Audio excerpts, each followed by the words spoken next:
falsetto and flageolet voice. How to sing falsetto voice and flageolet explained. First, the theoretical foundation, and then practical step number 1, followed by practical step number 2, and then for men, a practical step number 3, and for women as well, a practical step number 3. This is Eleonora, and I'm Pierre. Eleonora, I've been hearing a lot about falsetto and flageolet lately, especially in both opera and pop music, but honestly, I still don't quite get what they are or how they're different. Could you break it down for me? Of course, Pierre, and let us start at the roots.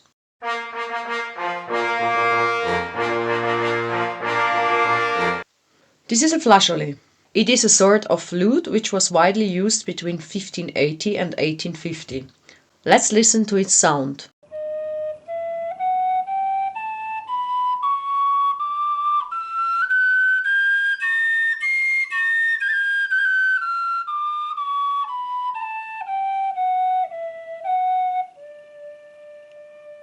The organ's flageolet pipes. Let's listen to this sound.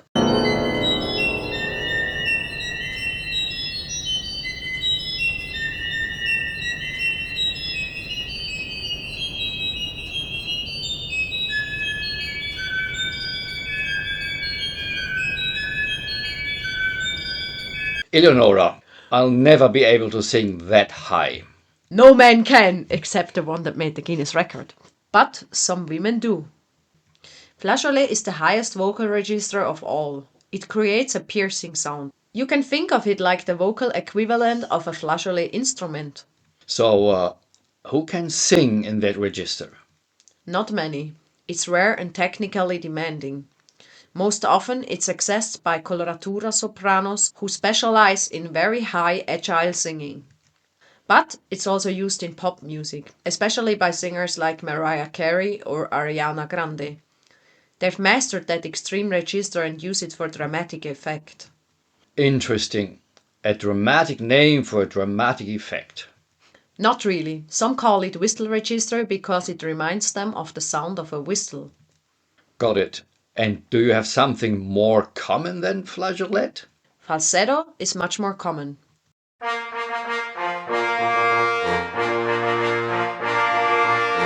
Is that also an extinct musical instrument species? No, falsetto is a vocal register that lies above your natural or model voice.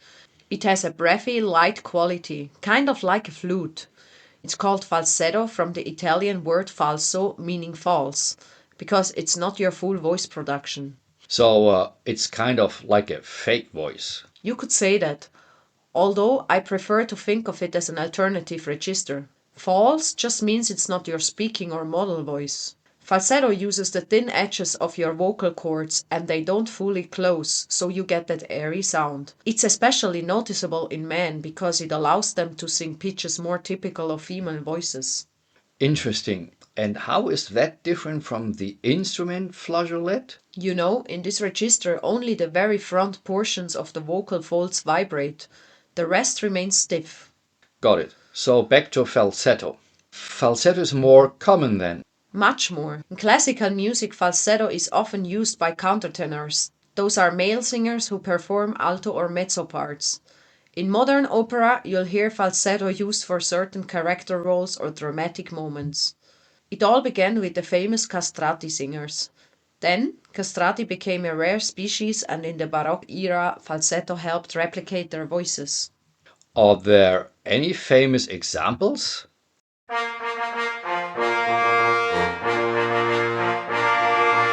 Absolutely. Think of Alfred Teller, one of the first major countertenors to popularize falsetto singing in early music revival. Then there's Philip Charusky, a contemporary star who uses falsetto to sing Baroque arias. And in opera, the Queen of the Night in The Magic Flute is a prime example where the soprano sings notes so high that she may dip into the flageolet register, especially above F6. So, the Queen of the Night isn't all modal voice?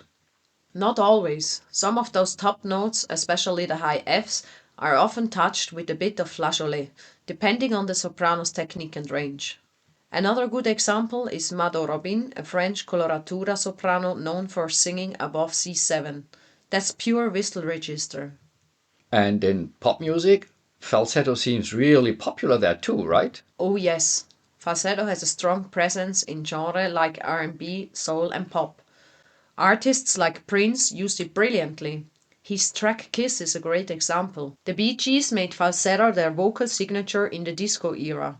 More recently, singers like Bruno Mars, Justin Timberlake, and Frank Ocean use falsetto for expressive and emotional contrast. And the whistle register in pop, that's Mariah Carey territory, right? Now I leave Eleonora for 6 seconds and talk to you directly. If you're enjoying this so far, don't forget to hit subscribe. It helps the channel and you'll never miss a new video. Back to Eleonora. So my question was, that's Mariah Carey territory, right? Absolutely. She really brought it into the mainstream. Songs like Emotions and All in Your Mind showcase her insane control over flageolet. Ariana Grande followed suit with whistle tones in her song Imagine. And let's not forget Minnie Riperton. Her song Loving You is legendary for those whistle notes. Wow, so can you sing falsetto loudly, like with real power?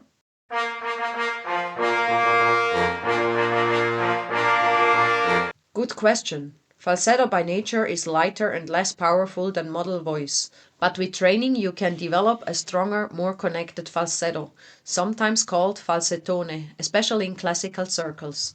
It's not as powerful as chest voice, but it can be expressive and project well in certain acoustic environments. So you can kind of build it up. Yes, to a point.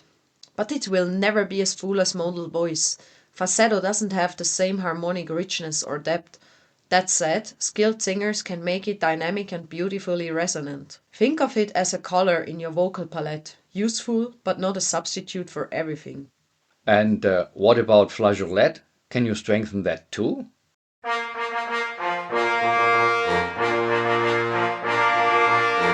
Not really. Flageolet is a fragile, delicate register. There's very little you can do to make it louder or stronger, because it uses such a tiny portion of the vocal folds. It's also extremely limited in terms of vowel clarity and volume. If you try to push it, you risk vocal injury. Is it dangerous? It can be, especially if you're not properly trained. Whistle register requires precise coordination. Misusing it, that means like straining for notes, overblowing with too much breath, or singing whistle tones too often, can lead to fatigue or even damage your vocal cords, which can cause vocal nodules. Falsetto, on the other hand, is generally safe if used well. It actually puts less strain on the vocal folds than belting. So I guess warm-ups and technique really matter. Always, and especially when navigating between registers. The point where your voice transitions, called the passaggio, is where cracks and squeaks often occur. That's when your voice flips between modal and falsetto or between head voice and flageolet. That cracking thing, I've had that happen. We all have. It's very common, particularly for young male singers or anyone exploring new ranges. Cracks happen when the vocal coordination isn't seamless yet, or when the breath support isn't consistent. So are squeaky or crackly sounds always bad? Not necessarily. In fact, in experimental or avant-garde music, some artists use those fragile or broken sounds deliberately. Think of Björk, for instance. She often embraces breathy falsetto or lets her voice crack to express emotion. Even in hyperpop, falsetto and whistle effects are exaggerated and stylized for impact. So there's room for imperfection. Absolutely. Voice isn't about perfection, it's about expression. Both falsetto and flageolet give singers tools for colors, textures, and emotional depth that model voice alone can't always deliver. Used wisely, they can be magical. But like all tools, they need to be understood and respected. That's so enlightening, Eleonora.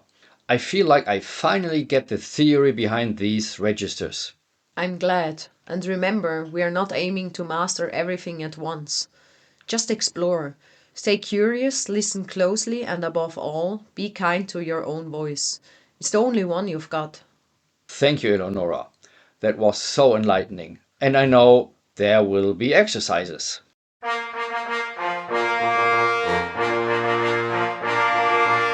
Yes, of course. Let's start with an exercise to help improve falsetto. It will build smooth airflow, release tension, and connect breath support with falsetto tone production. Exercise number 1, lip trill sirens. Start in mid-range with a relaxed lip trill. Then glide up into falsetto smoothly like a siren and descend slowly back down. Like this.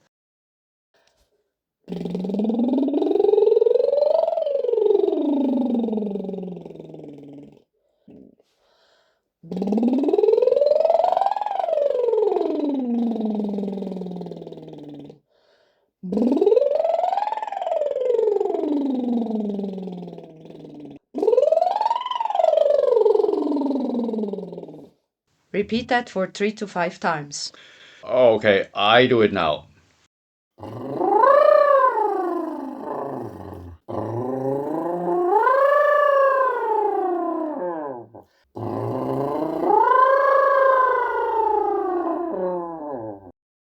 So, is there anything I should pay special attention to when training this?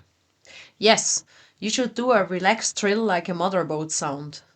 Glide from your chest voice through the transition into your upper falsetto. Try to stay relaxed and avoid vocal cracks. You should gradually extend your upper range as comfort allows. Got it. And the next one? Number 2 helps falsetto strengthening. Exercise number 2, oo glide and hold. Sing a pure oo vowel starting in falsetto or mid-range. Glide up 5 notes gently and smoothly and hold the top note for 3 seconds. Return down the scale, like this.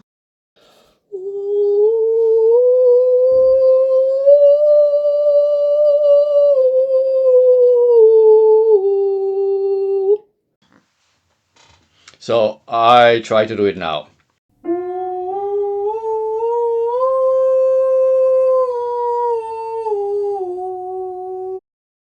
Is there something specific I should watch out for? Just this. When you hold the top note for 3 seconds, ensure you don't flip back into chest or press for volume. Repeat 4 to 6 times on various starting pitches. Got it. And now we move on to Exercise number 3, an exercise specifically for female voices. It's called the head voice to whistle flip. This exercise helps women bridge the gap between head voice and flageolet with precision and breath efficiency. I assume I can't do it. Exercise number 3, head voice to whistle flip. Sing an ascending arpeggio in head voice on E. At the top note, gently let the voice flip into flageolet. Aim for a clean transition between head and whistle. To 3 to 4 repetitions maximum. Like this.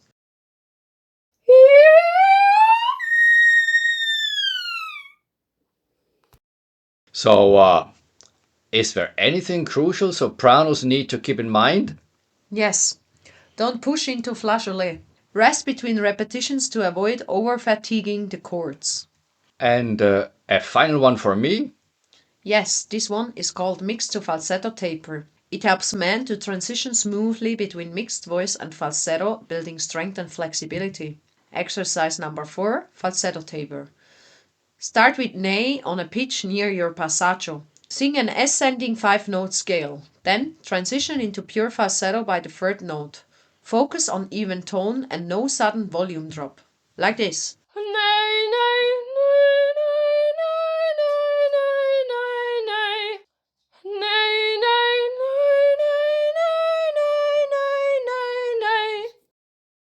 I do it now.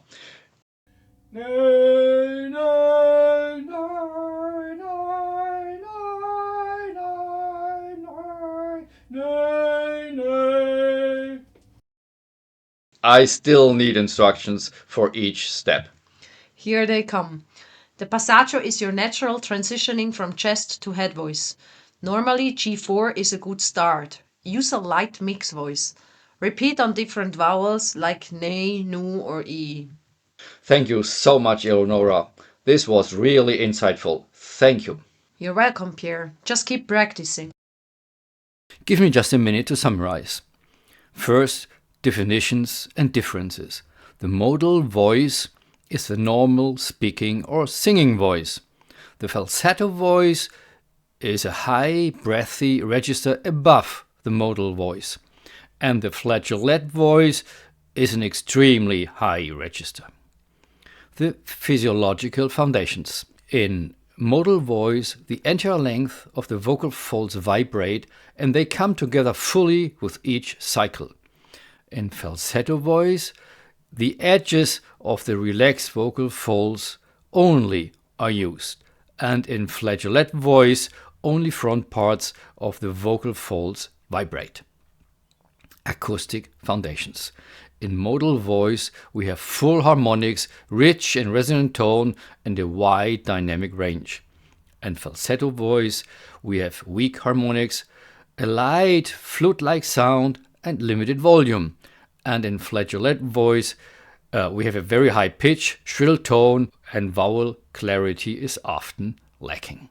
Use in music. Falsetto voice is used by countertenors for Baroque music and widely used in pop, rock, and R&B.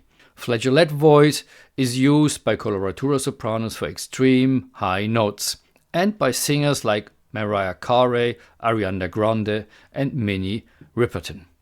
Here we have a table of comparison. So we have the modal voice or the modal register.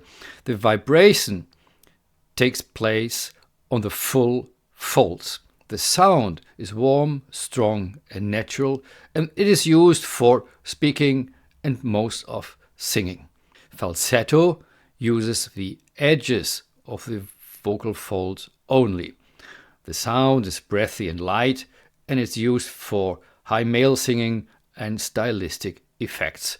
Flageolet uses only a tiny front edge of the vocal folds. The sound is very high and piercing. It's used for extreme high notes. Vocal exercises. Number 1, lip trills, sirens. They connect breath support with falsetto tone production. Number 2, oo, glide and hold. That is a pure falsetto strengthening. Number 3, for women, head voice to whistle flip. It bridges the gap between head voice and flageolet. And for men, the mixed to falsetto taper helps to transition smoothly between mixed voice and falsetto. Do you want to sing yourself with real power and soul? Do you want to see how Eleonora nails opera, contemporary music, and songwriting? Then click the link below the video or go directly to superiorsingingcoach.com. That is superiorsingingcoach.com. If you enjoyed this video, don't forget to hit subscribe. It helps the channel and you'll never miss a new video.